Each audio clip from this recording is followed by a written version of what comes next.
এই একটা পাপ যদি কেউ না করে ইনশাল্লাহ সে জান্নাতে যাবে। যতই পাপ করুক না কেন, বাসায় মা বোন যারা আছে অনেকেই দেখা যায় চুল আশ্রয় চিরুনি পরে গেলে বলেই আজকে মেহমান আসবে। কি আসবে আজকে? মেহমান আসবে আজকে বললে শিরক। বাসা থেকে বের হচ্ছেন, আপনার পাঞ্জাবিটা একটু আটকে গেছে, আপনার স্ত্রী বলছে একটু বসে যান, অমঙ্গল হতে পারে, বসেন, বাস মুশরিক, শিরক হয়ে গেল। মুসলিম সমাজে রঞ্জে রঞ্জে শিরক। এখন রাস্তাঘাটে উঠতে বসতে পেপার পত্রিকা খুললেই শিরক। পেপার খুলবেন রাশিফল, সিংহ রাশি কন্যা রাশি, দিনটা কেমন যাবে বিশ্বাস করলেই মুশরিক হয়ে যাবে।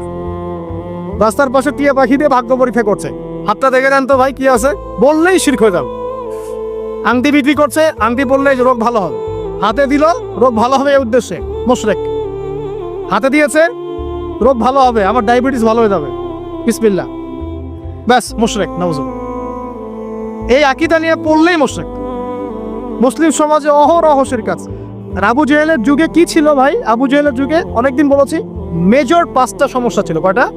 মেজর 5টা, মাইনর সমস্যা অনেক, মেজর 5টা। এক, আবু জেহেলের যুগের বেশিরভাগ মানুষ শিরক করতো। কি করতো ভাই? লাত, উজ্জা, হবল, মানাত এইসব মূর্তি পূজা করতো।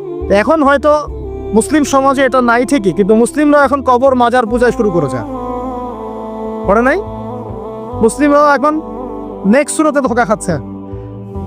শিরক তো আমাদের সমাজে চলছে। শিরক কি হয় কেন আমি লেকচার দিয়েছি, দেখবেন মুসলিম সমাজে কত শিরক চলছে। আবু জেহেলের যুগে শিরক ছিল, এগুলো বলতে থাকলে এটা নিয়ে আলোচনা করতে হবে। আলোচনার টপিক আমার আজকে অন্য।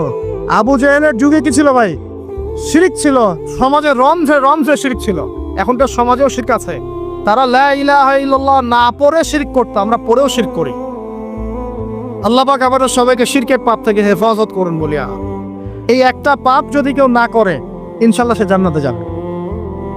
যতই পাপ করুক না কেন, জেনা করেছে, মদ খেয়েছে, মিথ্যা বলেছে, অনেক কিছু করেছে, শুধু শিরকের পাপ করে নাই, আল্লাহ তাকে মাফ করে দিবেন ইনশাল্লাহ। বিশ্বাস করলেন না কথাটা? নবীজি বলেছেন এই উম্মতের যে কোনো ব্যক্তি যতই পাপ করুক না কেন আল্লাহ পাক সমস্ত পাপ মাফ করতে পারেন, কিন্তু শিরকের গুনাহ আল্লাহ পাক মাফ করবেন। তওবা করে যদি মারা না যায় মাফ করবে না। একটা এক্সাম্পল দিয়ে বোঝাচ্ছি, তাহলে ক্লিয়ার হয়ে যাবে।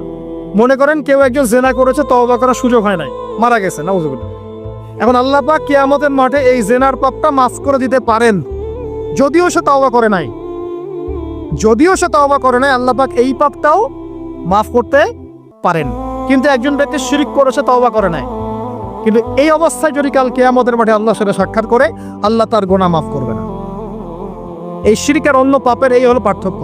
তাহলে সবচেয়ে কোন বিষয়টা থেকে আমাদের বেঁচে থাকা উচিত ভাই?